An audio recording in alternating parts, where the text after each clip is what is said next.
Hello Unanimous Friends! Welcome back again to my YouTube channel. I'm Euanne Hyuna. So today gagawa tayo ng masarap na brown sugar toast at ito ang ating ingredients.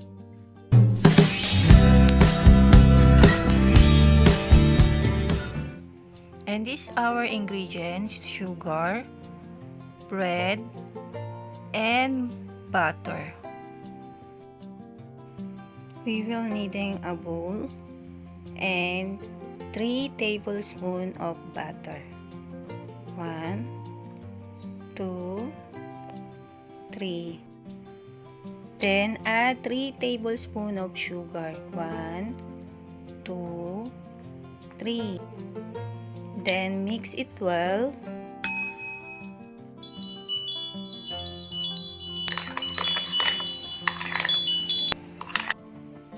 Now, apply the mixture or butter jam on the bread.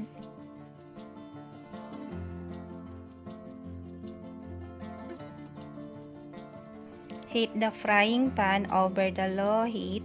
Put the bread and bake it.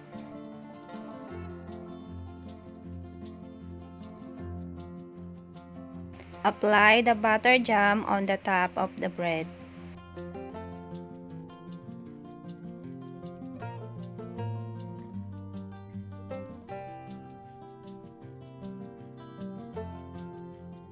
Then, let's cool for 5 minutes. Unanimous friends, ito na ang ating brown sugar toasted na napakasarap. Very crunchy outside and soft sa loob.